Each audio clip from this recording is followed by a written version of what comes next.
Total Screen proudly presents their official podcast, On Screen, with your hosts, Tyson Gifford and William Rohrig.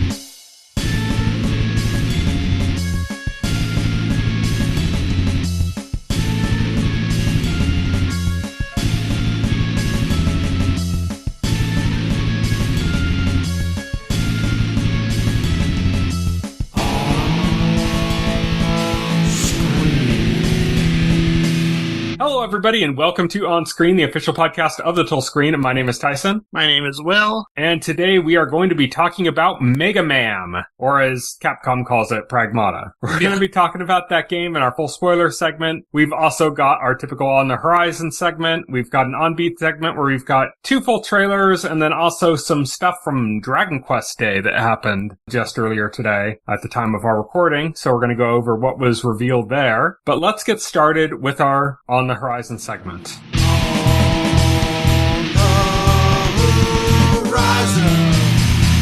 On the horizon. On the Horizon is where we talk about what's coming up in the next week or so, and we're going to start things off with The Legend of Vox Machina, which is returning on Wednesday, June 3rd to Amazon Prime. Also on Wednesday, June 3rd, Final Fantasy VII Rebirth is coming to Xbox Series X and Switch 2. It's already available on PS5, but the other console versions are hitting on June 3rd. The 7th Guest Remake is coming on Thursday, June 4th to PC, PS5, Xbox Series X, Switch, and Switch 2, although the Switch and Switch 2 versions are to be determined 2026. So sometime later this year. Cape Fear, the Apple TV Plus kind of TV series, limited series remake of the Martin Scorsese directed reboot of Cape Fear, because there was an old Cape Fear movie from it was like a film noir movie in like the 50s or something. And Martin Scorsese made a remake, and this is kind of like a reboot of that remake as a limited series. Like it really has all the trappings of that Martin Scorsese movie. Mm-hmm. That limited series is coming on Friday, June 5th to Apple TV Plus. It has Amy Adams, Patrick Wilson, Javier Bardem. Masters of the Universe hits theaters on Friday, June 5th, as does Scary Movie, which is just doing the same thing that Scream did with, what was it, Scream 7 was the one where they just went back to calling it Scream? I believe so. So they're doing the same kind of thing with Scary Movie, where they're just calling it Scary Movie, even though I think it's Scary Movie 6 or 5, something like that. I don't know. But that's also coming on Friday. Depends on what you consider Scary Movie, because I'm sure the Wayans consider this the third one. Yes. But that's it for our On the Horizon segment, and now we're going to move on to On Beat.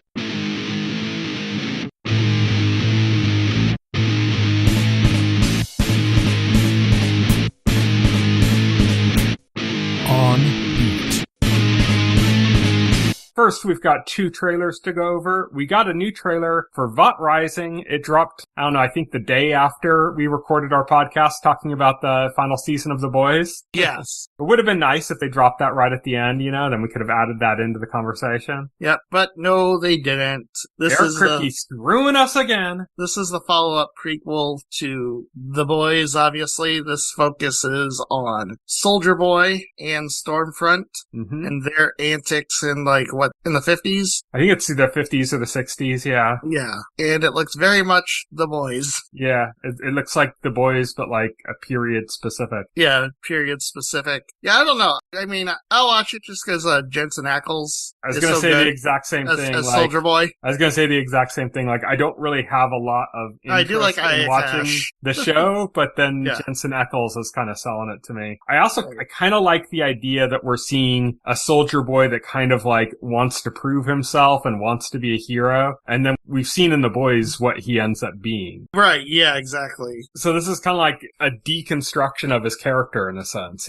Right. So I think that's kind of how he ends up being the person he is in The Boys, huh? Yeah, I think that's kind of interesting. That angle is kind of interesting. So that combined with, just I'll watch something with Jensen Ackles in it. I'll check it out at least, I checked out, he had that other show that came out right after his first season of The Boys. Boys or something. He had some other show, I think on Amazon. I can't remember what it was called, but it wasn't that great. But I gave it a watch because of Jensen Ackles. Yeah, for sure. But that was our trailer for Vought Rising. And then we also got a trailer out of the blue this morning for X-Men 97 Season 2. How long has it been since 97 came out? I don't know. I'm not keeping track, but like it's been a while. It's been a minute. It's been a minute. Let's just say. Yeah. And X-Men 97 was excellent. I went through the first season. I loved it. There are some concerns about a Season 2 because the showrunner of Season 1 is no longer attached at all. But you know what? You don't see any of that in this trailer. This trailer looks the same as like Season 1. Yeah, in a sense, but I think Season 1 kind of surprised me beyond what we saw from the promotional materials. Like, aesthetically, it has the same look and everything, but Season 1 ended up being a lot deeper than it looked if you just saw the trailers and stuff. And I wonder if that's going to remain the same with Season 2 without the creative force that drove Season 1. So, I'm a little hesitant, but the trailer looked good. Yeah, trailer looked hype. I'm hyped. Mm-hmm. And it's going to be doing what we saw at the end of X-Men 97 Season 1, which was the X-Men scattered across time, and it's very Apocalypse-based. I think we saw Apocalypse in one of the past timelines at the end of Season 1, but this is kind of confirming that all of these timelines that they got sent to are, like, somehow connected to Apocalypse's past. Yeah. So, yeah, that's going to be interesting. Hopefully they do it right. Hopefully it holds up the quality that we had from the first season. But it's coming back fairly soon, sooner than I think I expected. They announced the date that it's going to be July 1st. Beginning of July, yeah, like just a tad over 1 month away. Yeah, so that's going to be interesting. I'm going to have to subscribe to Disney Plus again. I'll probably wait till all the episodes are out and then subscribe, and then we'll cover it on the show. Cool beans. That's it for our regular trailers, but we had another kind of special event today, and that was Dragon Quest Day. It's the 40th anniversary of Dragon Quest, so they made a presentation. I thought it was going to be a much bigger thing. It ended up being like 10 minutes long, and one of the announcements wasn't even in the live stream. It just kind of dropped on its side outside of that. But okay, I know which one you're talking about. Okay. But yeah, basically 3 games were announced. 2 were part of the presentation. 1 was just dropped outside of that. Let's start off with Dragon Quest XI's Echoes of an Elusive Age Definitive Edition. So this is the same game that we got on Switch, but it's like for the Switch 2. So it's enhanced for Switch 2, presumably more in line with the PS4 and PC versions of the game, which... I mean, the Switch version was already seemed on par with those. It wasn't, but... It was pretty close. Like, there wasn't, like, heavy compromises. So for a Switch port, a lot of times those games are notably less. And the Switch version was probably actually the best version of the game when it came out because it had a bunch of additional content. But this is everything that was in that, but more with the look of the PS5 version, or PS4 version, I should say, probably running at a much better, more stable frame rate. But it's kind of bullshit because there's no upgrade path. There's no transferable save file. Yeah, it's ridiculous that they're doing it. I guess, like, it's a completely new build of the game for Switch 2. And I don't know, like, maybe there's, like, some technical reason they can't have, I don't know, but it's bullshit that they couldn't find a way to make that happen. So, like, if you want the Switch 2 version, if you want the Switch 2 upgrades, you're just gonna have to buy the game again at presumably full price. What is cheaper? And that's play one through thing. it again? Okay. It is, I think it's like $40 or something. It is like a cheaper game. That's like the one benefit of it. But there's no upgrade path. So if you bought it for $60 on Switch, you have to buy it again for another $40 if you want to play the Switch 2 version. And it doesn't really look that noticeably enhanced. I mean, I'm sure it's running at a much better, more stable frame rate, but visually it doesn't look too terribly much better. It's not like, oh yeah, this is night and day. It's not like Hogwarts Legacy where they made a Switch 2 version that was an entirely new build of the game, or like back to the build that was on previous consoles, looked way, way better than the Switch version. The Switch version was so heavily compromised, and the Switch 2 version looks just solid like the past versions on other systems. It was just noticeably better looking, and they had an upgrade path for that. Yeah, it's ridiculous. Square, has already done this, I believe, with, Dragon Quest I believe Dragon Quest 1, 2 HD, and 3 HD doesn't have save transfers to Switch 2 versions. So it's kind of like, kind of bullshit. But so that was the one that wasn't in the actual presentation. It was just the trailer dropped simultaneously. Yeah, I mean, it's not really like anything like major, so I can see why they cut it from the presentation. Let's talk about the second game in the presentation, save the big one for last, because it opened up with the biggest game. But talk about there's not really a lot, and I'm surprised it was in the presentation. Dragon Quest Monsters, The Withered World. This was like basically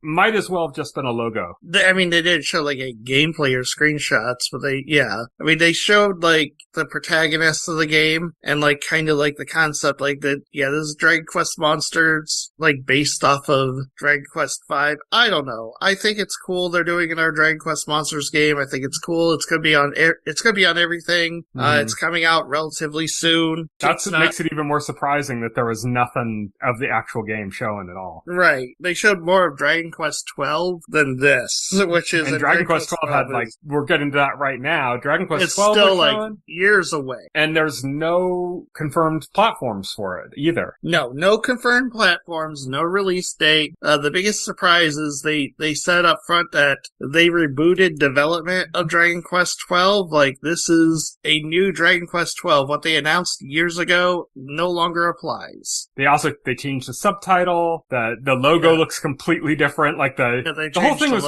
when they revealed Dragon Quest 12 initially, it was just like a logo reveal. Yeah. But everything about it was like, okay, this is going to be a new direction for Dragon Quest. We're taking a new thing. And then this came out and it was like, psych. Here's the thing. I'm not going to sit there and pretend or imagine what the old version of Dragon Quest 12 was going to be like. We have no idea what it was, yeah. Oh yeah, based off of a logo and some comments in our interview. It was supposed to be darker. That's like all we really knew about it. Like a darker, that's kind of what different they said, but it. like what, but then you have to interpret what's Yuji Hoari's like idea of darker? Is it like Dragon Quest but just slightly edgier? Like the like I don't know, like people have like all these wild ideas in their head about what this game is, what this game was going to be that we lost. And it's kind of like, we didn't really know shit. There's nothing really to mourn here. The thing to mourn is that Dragon Quest is the most samey franchise of all time, and they had committed to doing something different, and then what they showed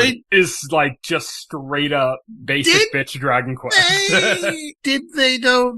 Because like some comments, this is gonna be edgier, we're gonna like, sure, but how different was it actually gonna be at the end of the day? And that's the also thing that in the presentation here, it seemed to be when they were talking about it, like at first they said, "Oh, we restarted development," but then that wasn't the only thing they said about it. They seemed to imply, "Well, we tried to make a game that would make fans happier or something," and it's like, to me, that just screams like they pussied out. And this isn't the first time they've done this with Dragon Quest. You remember that I think it was the one for 3DS, which was what, Dragon Quest 9? Yes. Where that was originally going to be like an action RPG, and then they turned it into like a turn-based one because they got so much backlash. I don't know if they got any backlash for 12. Like, we really knew like almost nothing about it, so it'd be kind of weird if they got backlash for that, or if they just decided like, oh, fans aren't going to like this, and then like did it to themselves. We don't really know, but it's like the second time that they kind of put a foot forward and then like drew it back really quick, you know? Yeah, I mean, I don't know what was going on with the development of these games. Maybe what they were doing was just genuinely not working. Who knows? Yeah. I mean, there's only one thing for sure. Square Enix are cowards. Yeah.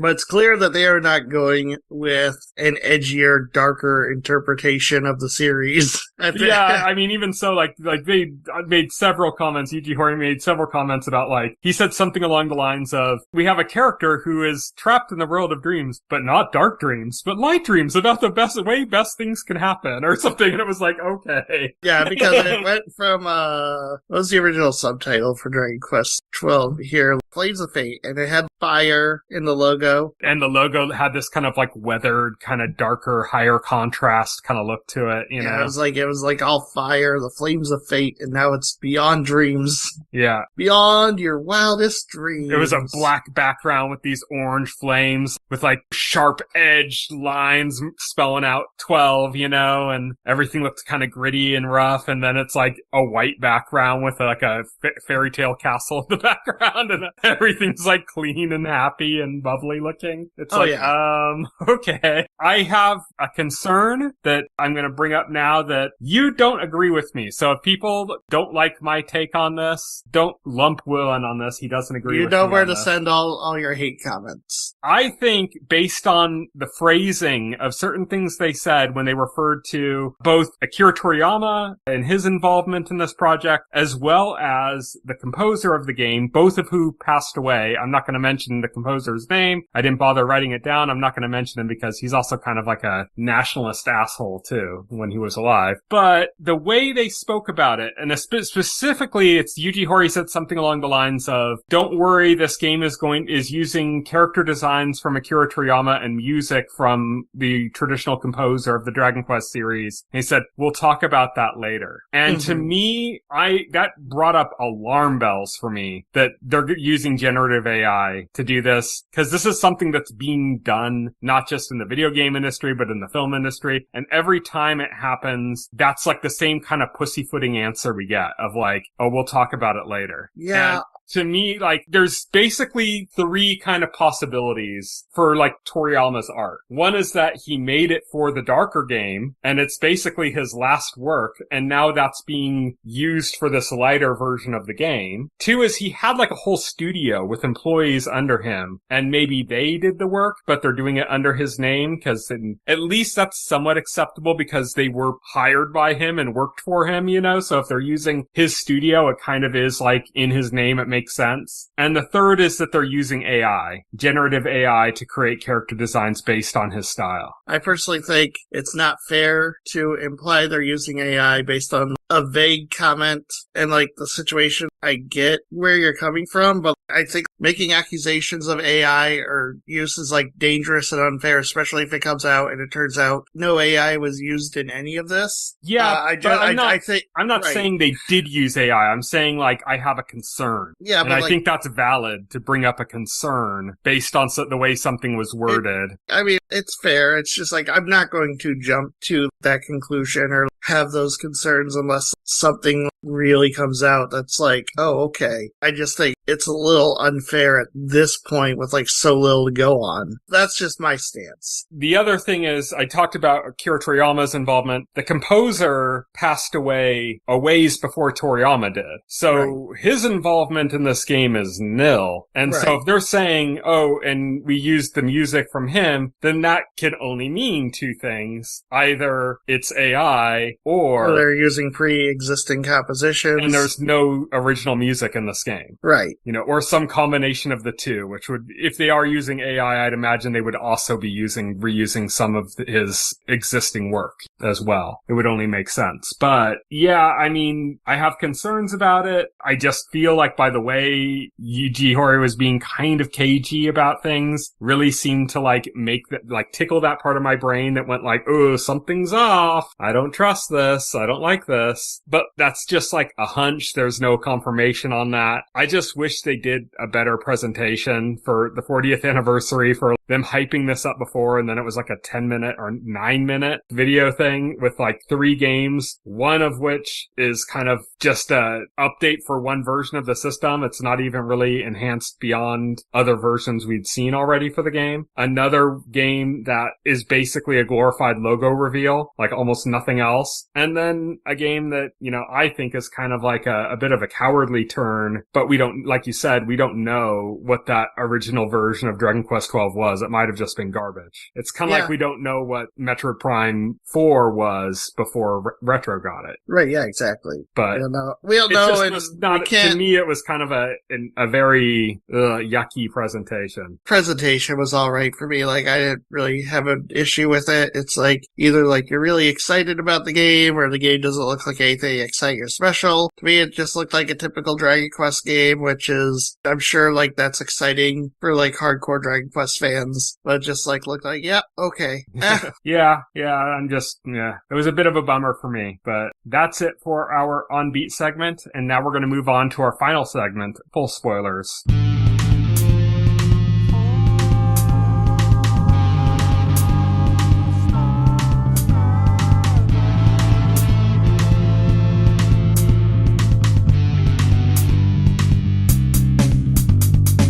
As I mentioned at the top of the show, this week we are going to be talking about Mega Man, as I call it, or Pragmata as Capcom calls it. Capcom's still denying that this is a Mega Man game, even though we all know that that's bullshit. It's the Mega Man prequel. Yeah. She wears blue when you meet her, that's it all does I have, need to know.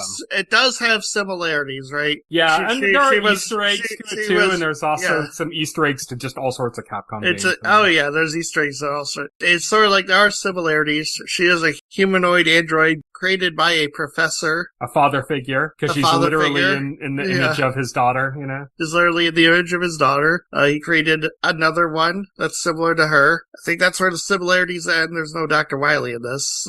You're fighting robots. You are fighting robots. You gain their abilities when you beat them. Yes. Well, not Just really, kidding. no. That doesn't happen. I was trying to throw you. I mean, it's a robot game. That's pretty much the main carryover. And she wears blue when you first encounter her. You can change outfits. Not like Capcom hasn't done this before. They made the Dead Rising series when the Resident Evil series was still going strong. Yeah. So, yeah. Yeah. I just find it, the more Capcom denies it, the more I think it's hilarious to assume it is. Right. I'm interested in your opinion. I thought this game was awesome. This is easily one of my games of the year. I know, like, I haven't played many games this year. Like, the only other game I played was Resident Evil 9. But, I mean, this just tickled my gaming itch. Like, this is just like, oh man, it's just like good old school, heart-pounding arcade-style action, and it was entertaining from beginning to end, I thought. I've seen a lot of people say it's like the 360 era's back, and I'm like, no, it's more like the PS2 era's back.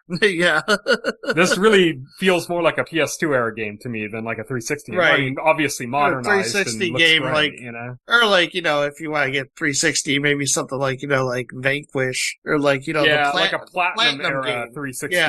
Yeah. But yeah, I mean, I really dug this game. Right now, this is my game of the year. Of course, I have to couch that by saying it is the only game I have played from this year. Like right now, I'm playing Tales of Arise, but that's new on Switch too. But it's obviously that game came out, 2-3 years ago on the era systems. You know, I was playing Octopath Traveler 0. That came out last year, you know? So this is the only game I've actually played that came out this year so far, but I did thoroughly enjoy it. I do like the memes too that people are making about, there's two memes in particular that have been really funny. One is that this is a psyop by the Japanese government to increase birth rates in their country by showing guys how cool it is to be a dad. Right, yeah. Which I find hilarious. And the other one is there's memes going on about, you know, getting mad at Capcom for their use of AI art for the pictures that Diana draws. Yes. Which I think is just about the most brilliant meme you could make for this game. AI generated art. Just hilarious. Yeah, I love this game. This game is so wholesome. Yes, it is. The relationship between Diana and Hugh is so wholesome and great. Yeah. And I love the game encourages you to interact with Diana and get that dialogue. There's play a hide lot and of seek with her, and there's like a lot of dialogue in like the cabin. The cabin is your rest area where you can rest and you can upgrade your characters and stuff and switch your loadouts before you go into like the actual levels of the game. Mm-hmm. The game like very much works off of, it's a very linear game where like you got these linear level areas and then you got the hub, the cabin connecting them. Well, not, you know, it's kind of like this isn't like an open world game. This is not like an overly ambitious game. I love how they just use the conceit. Like they want a specific formula and they don't care if it makes sense. You find entrances back to your cabin area, like just throughout the level, and you just like enter them and you just go, it doesn't make any sense. And those like work that way, like but they just do it anyways. It's like, who gives a shit? This just means you're going back there. Who cares, you know? And I love that. I love that they're just they're not limiting the structure they want to try to make it make sense, you know? Try to like make logical sense of it. Like it makes enough sense if you don't think about it. Like if you just think like, oh, this is an elevator elevator that goes back to the cabin. That's all the information you need to know. It's funny because when developers go out of their way to labor over things and make it fit into like the logic of the narrative in the world, it's kind of like sometimes if you just do something, the player will just accept it. You don't have to, Yeah, and I love that.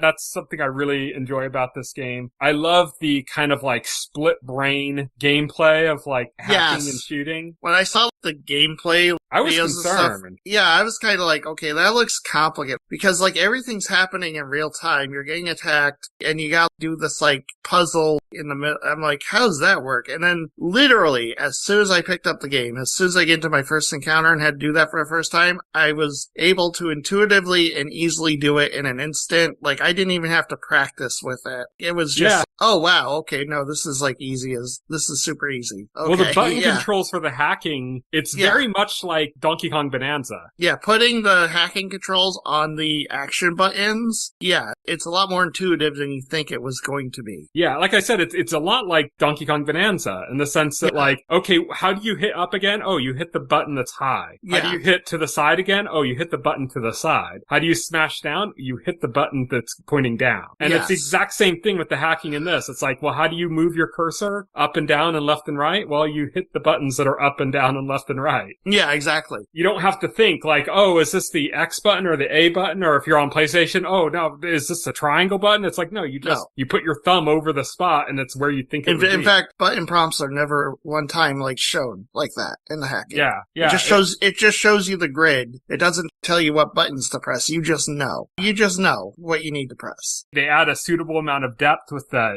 nodes you can unlock that add to the hacking, so you can like not going through all of them and stuff. What were your favorite nodes? What were your 3 that you'd pick for your nodes? Because you can you can upgrade to get up to 3. Yeah, so like my favorite ones were like the multi-hack where you can so necessary. That's so necessary in like a lot of cases. Unless you're like just about to enter in a final boss area.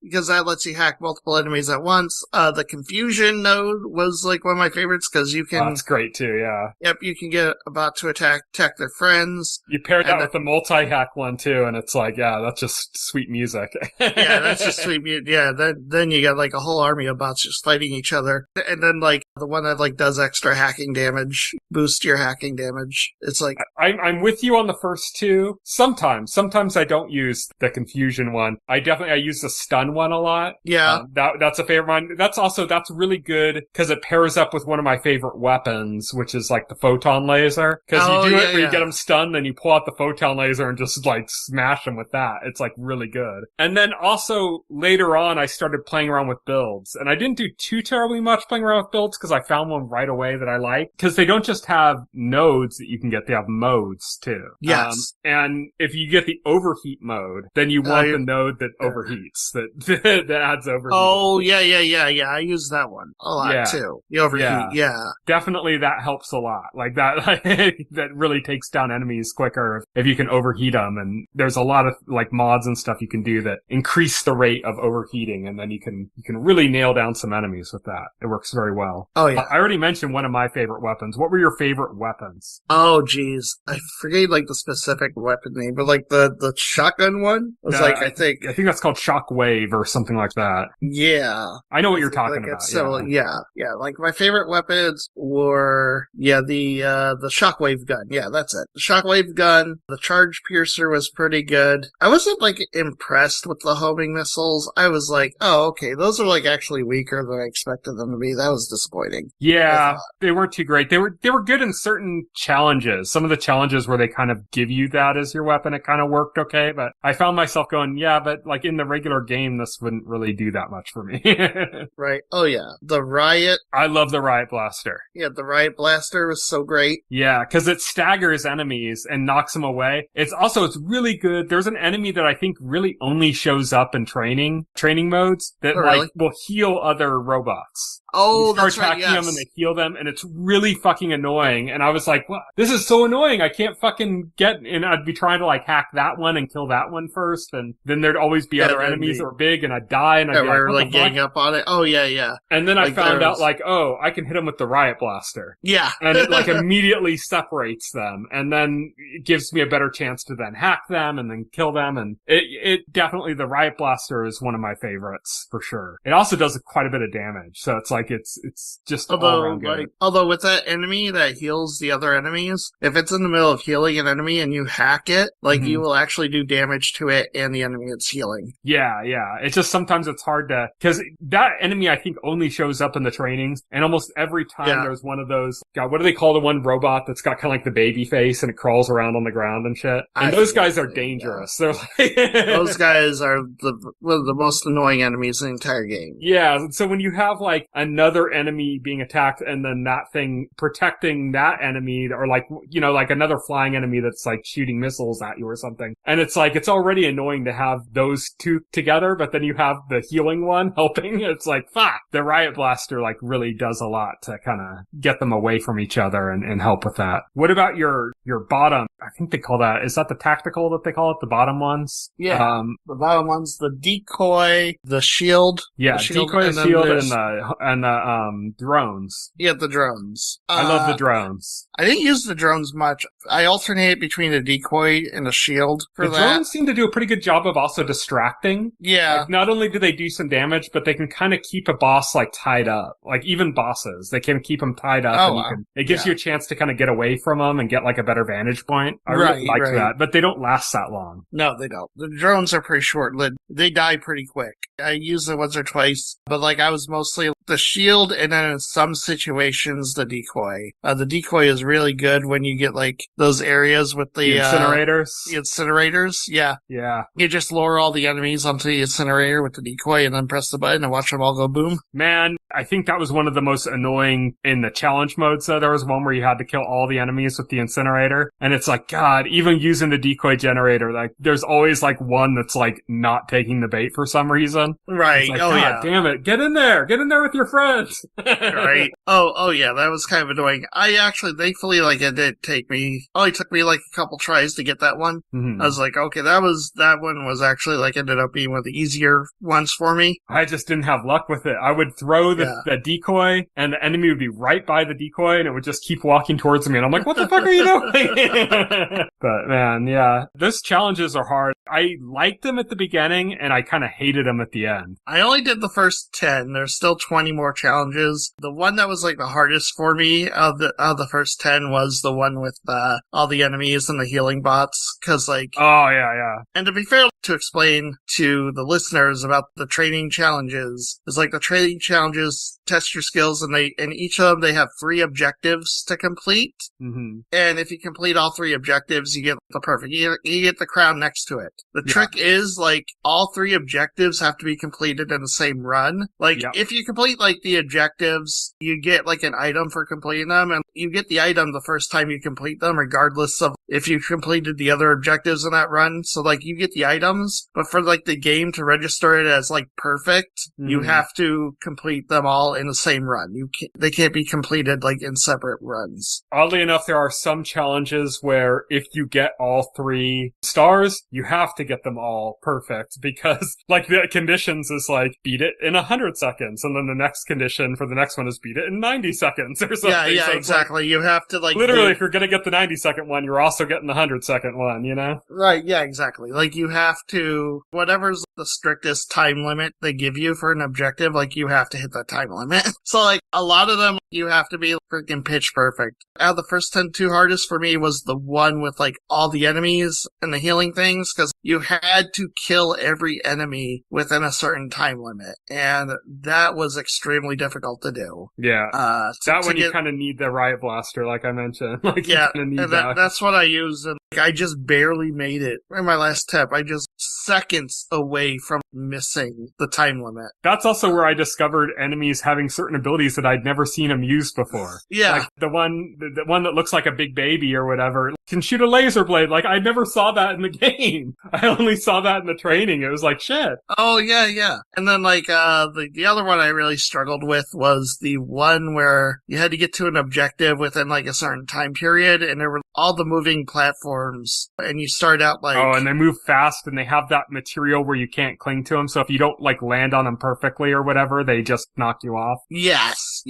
They're like yellow or something, right? Like they have like a different coloring. And by the way, it's not not just to get the perfect, it's not just getting to the objective within time limit. There's also like you had to collect these items, the signal data in there too. So you had to make sure to get to the goal in time with like all the signal data, navigating these moving platforms, and the timing of that was like extremely strict. Like, and there were some signal data placed in really annoying places. Yeah, like I had to put my speed running skills to the freaking test to get through this. I did it, but like you had to think like a speed runner and think about, okay, how can I game this to like get shortcuts or shave some time off of this? It's like, oh, okay, yeah, yeah.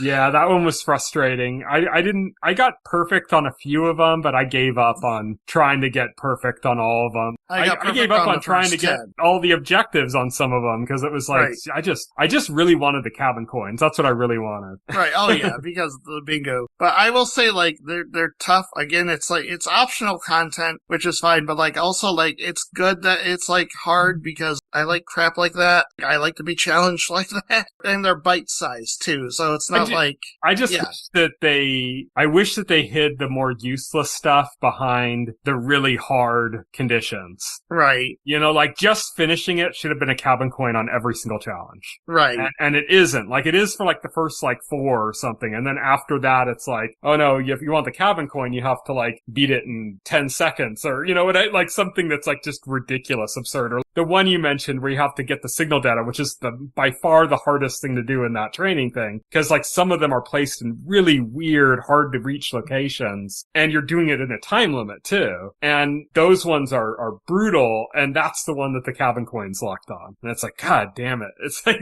so frustrating to me, like trying to get like, you know, I ended up getting enough cabin coins because thankfully in order to complete all the bingos, you don't need every single cabin coin that you can get in the training. Which is good. And in my opinion, that's just good design. Like, yeah. At first I thought you did and I was really frustrated. And then I got to like the end of the game and the post game stuff and I started like going, oh no, yeah, I only need like 3 more. And there's like another 10 challenges that I haven't gotten the cabin coin for. So I only need to get like 3 of these. So ironically, I ended up beating the very last one, the absolute hardest one, ended up being one of the ones that was easier for me to beat. at least with the initial condition, which gave me a cabin coin. But yeah, those are hard. I think the worst thing about those is both that it locks you out of your current loadouts. You have to use things within set conditions. So you can't like just take whatever guns you want. You have to use what they got. And then the other thing is the time limit. I mean, that's fair. There's supposed to be challenges.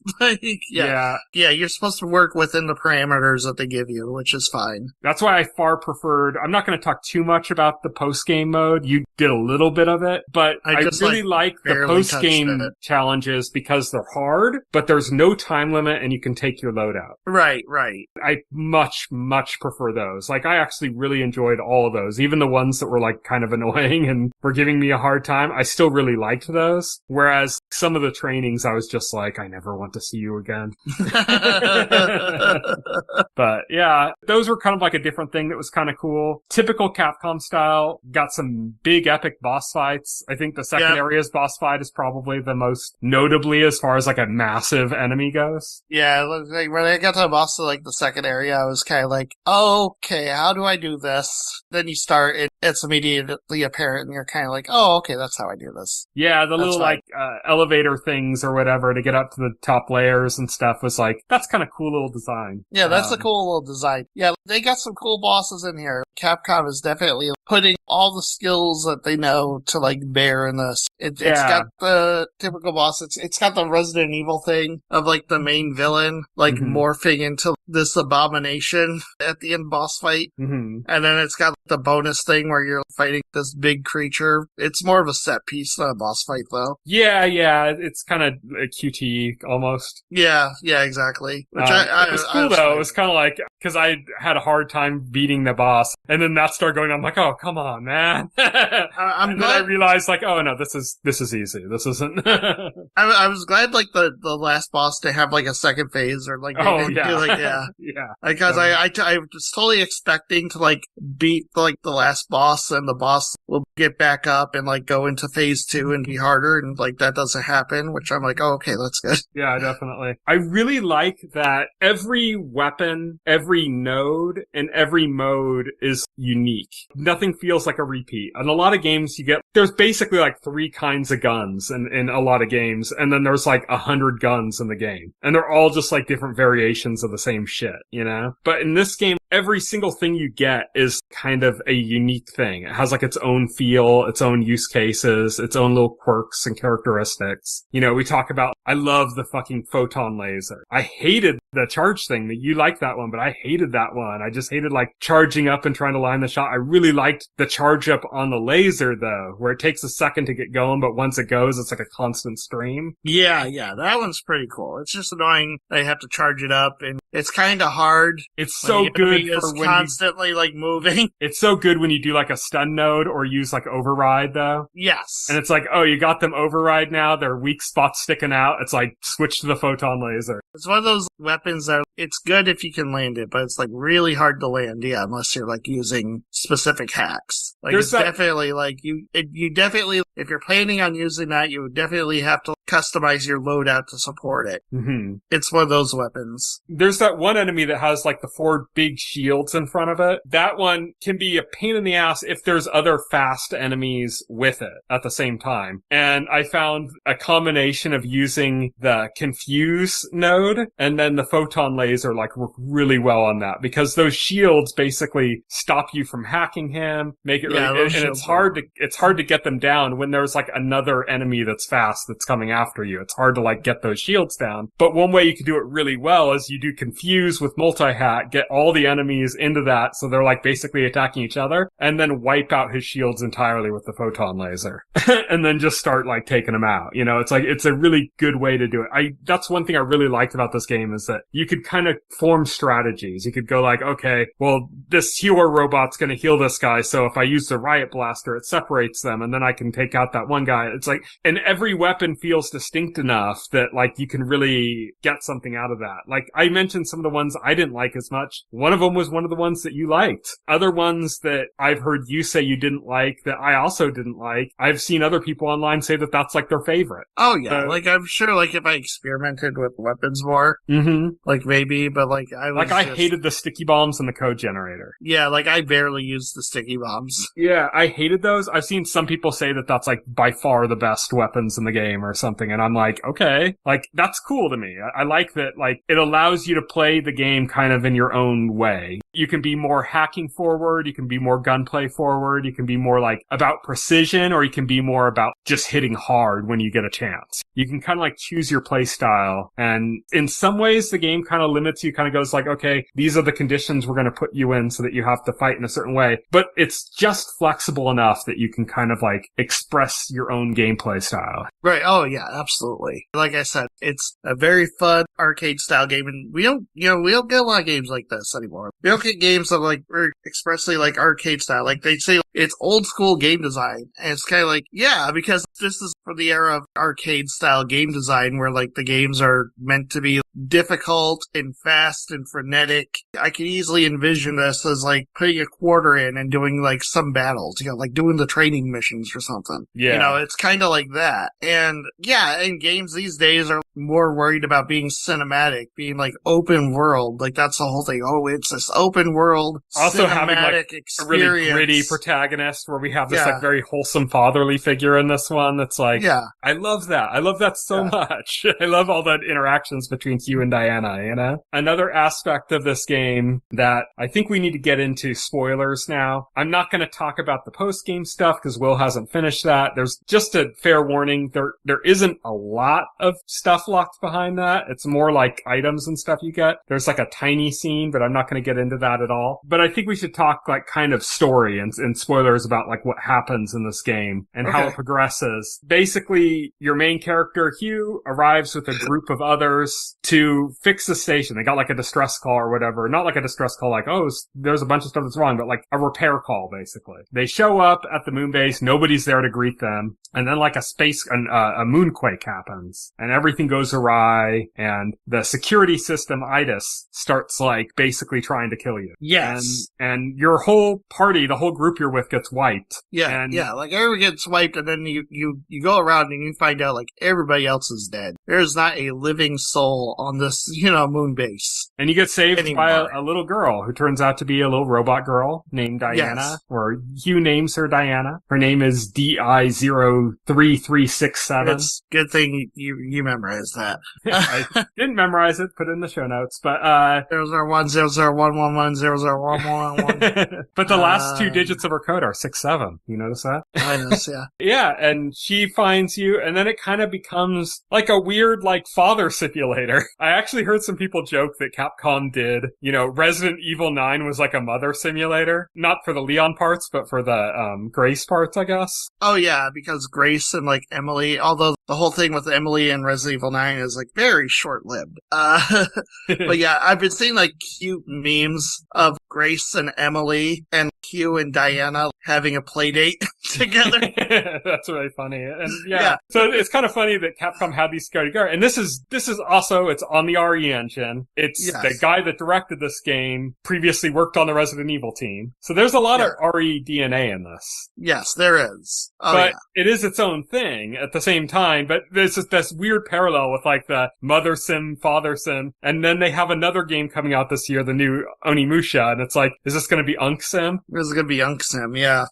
I hope it is. I really hope there is Unk Sim. That would be hilarious. And then they like later on release like a special DLC and it requires you to have all 3 games. But yeah, like the whole thing is there was a moonquake. The AI running this moon base apparently went berserk and killed everybody. You're just trying to make it back to Earth at this point with the help of Diana, and the AI is blocking you at every turn, trying to kill you. Eventually, you run into like another Pragmata, because like Diana is like a special robot called a Pragmata. She's not like the other robots in the base at all. She's not like the other girls. She's a special android. And then you run into another Pragmata, another girl named 8. Mm-hmm. Diana's 7. That's like the last number of her Yep, Diana's 7, and she runs into 8. And then basically what happens as you get further into the game is you find out that Diana and 8 were created by a scientist working at the base who has a daughter who is ill, and he created the Pragmata using this material called Luna filament, which is important to the story because like the whole reason we were on the moon is humanity discovered this moon material called Luna filament that they could use to basically make anything. It's like this miracle material that they could just like generate anything out of.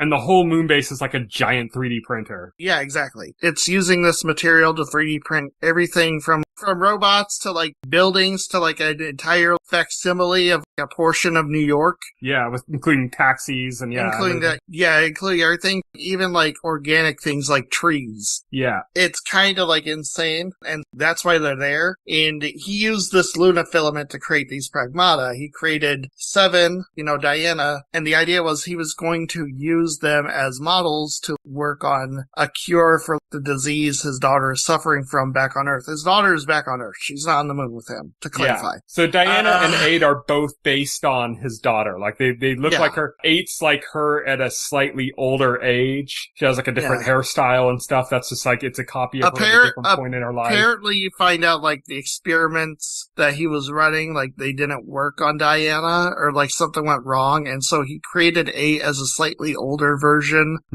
because he calculated that it would work better, and apparently it did. And then you get further into it, and then you find out that the company that he was working for, the company that's behind this whole lunar expedition thing, they basically stopped the treatments for his daughter and like killed her. No. What happened was they inadvertently killed her out of their own greed. Yeah, they inadvertently killed her out of their own greed because he was working on the cure and it was like very promising and it wasn't finished. It wasn't like completed, but the CEO wanted to rush it into production before it was done, and so he asked for it to be used on a test subject right away, and they chose the professor's daughter because like the parameters without like even like realizing it was like his daughter. And all this is told in like lore dumps in the kind of almost like in a Metroid Prime-esque way. You get these kind of like hologram messages and there's little like, logs that are left behind, kind of like Cyberpunk or kind of Metroid like Prime style. It's like Resident Evil, because Resident Evil, as you go through those games, there's all kinds of files and folders of like people explaining the situation. Mm-hmm.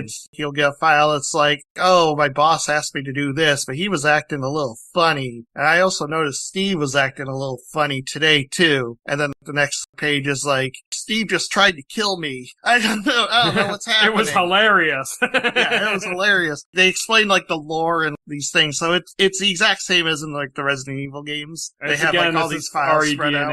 I don't know that just because I don't really play the RE games, but to me it reminded me of both Cyberpunk, the way you get like log files and stuff in that game, and also like Metroid Prime with all the scanning for like this kind of more passive way of exploring the lore. Right, and also it makes sense because there's nobody there who's going to tell this to you. There's no NPCs. The only other person on this moon base is 8, and she doesn't know this information. So there's no way you're getting this from the professor's own logs that he wrote. Mm-hmm. You know, like you're getting this from your backstory, which it explains the narrative. Yeah. And so and like other scientists that work there have like left other like little lore drops and shit that can there's other details.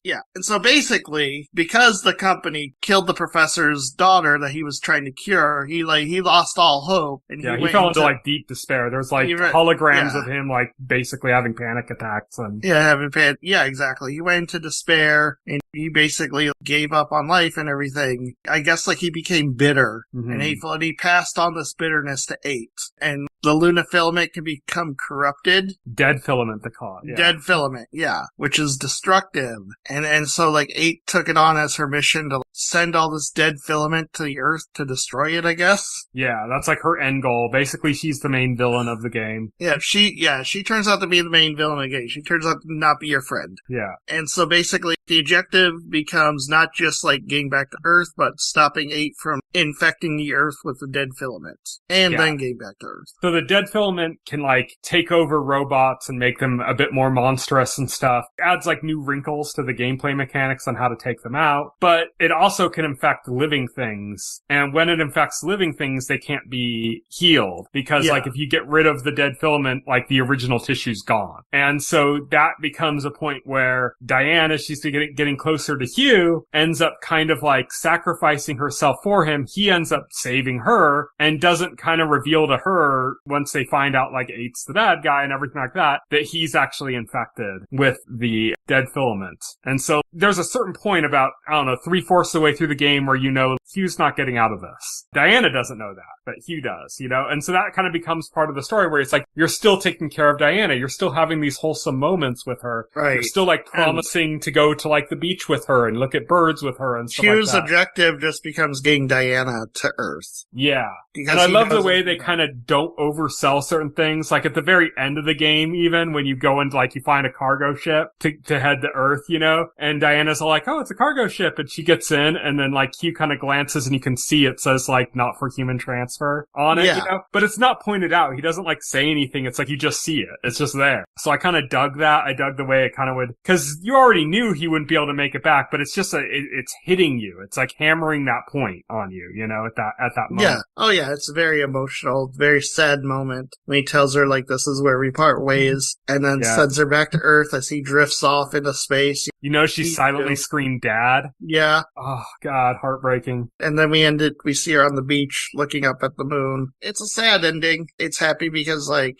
Diana gets to live, you know, she gets to Earth, but Hugh dying. I was like, this is a much more down ending than I was expecting, to be honest. I was kind of expecting that from the beginning, that one of them wasn't going to make it. Right. But it is funny that this game became successful like right away. And it became like instantly like majorly talked about, lots of streamers playing it too and stuff. Which I'm glad. It deserves it. And they immediately, Capcom was like, yay, new franchise material. And people are like, how? Like, how do you continue the story? Honestly, here's my pitch. Ready? You just Let's make a cozy game of Diana exploring Earth and enjoying shit. Yeah, there you go. It's no challenge, it's just straight cozy game. She's earned it. But for real, I'm really interested in what they're gonna do with a sequel to this, you know? I imagine they're probably gonna go completely different characters. Oh, yeah. Yeah. There are things that you can do. It's kind of like, okay, you can get creative with it. You can do swerves. Mm-hmm. I just hope they find a way to maintain that aspect of it, that kind of like father-daughter kind of relationship is such a huge part of it, and it's one of the most compelling parts of the game for me. I absolutely adored like interacting with Diana and trying to being like a father figure to her and stuff. I really dug that so much, and I hope that that's not lost when they do a sequel. Yeah, I hope so too, because that was the best part of the experience, was that relationship. But no, I love this game. In my opinion, this is a 10 out of 10 game. I had a lot of fun with it. You played it on PS5 Pro. Yes, so I played in like the best fidelity on a big 4K screen, 120 hertz, all the stops. Well, second best, because the PC build can do a few extra bells and whistles. I don't care about that. But the main thing is you got all the fluid hair movement that I didn't get. Yeah, I got all the fluid hair, yeah.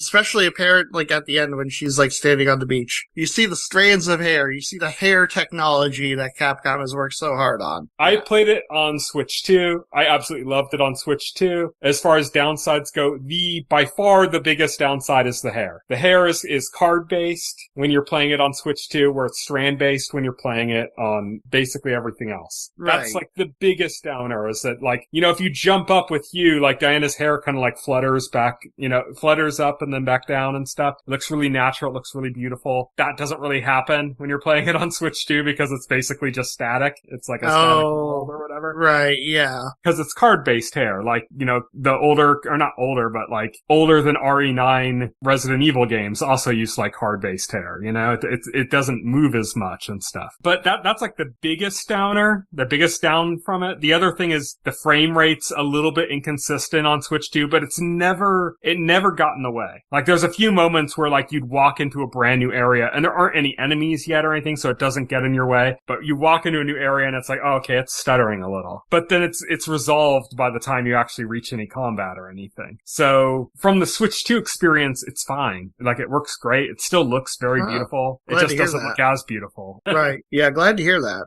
That's good. Like I said, the biggest down is the hair. Like it just doesn't have the same hair quality. But yeah, great game. Thoroughly enjoyed it. Like I said, my game of the year so far. Also the only game from this year I played so far. So that's not saying too much. Same for you. You've only played 2 games that came out this year, I believe you said at the beginning of the show. Resident Evil, Requiem, and now this. So do you place one above the other, or are you like not yet deciding on that?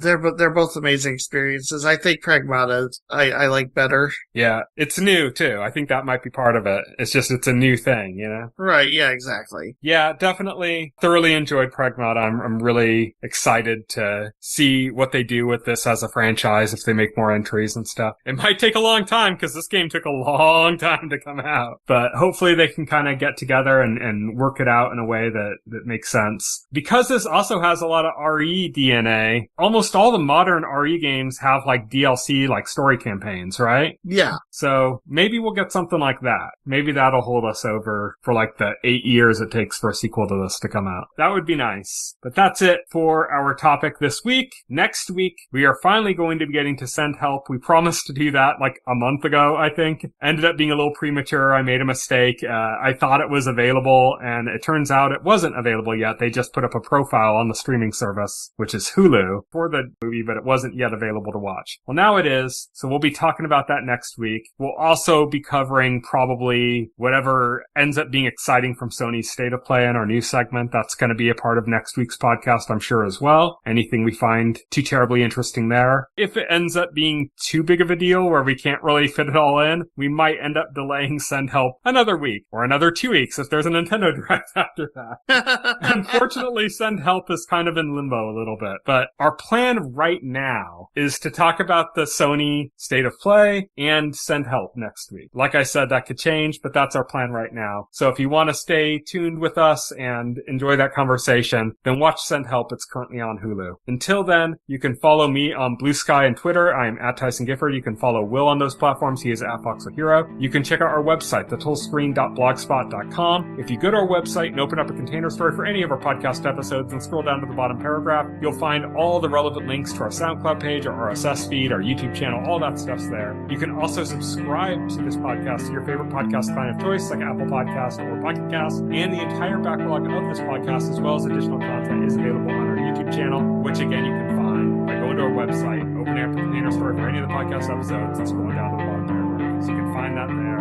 Until next week, thank you everybody for listening. Good night.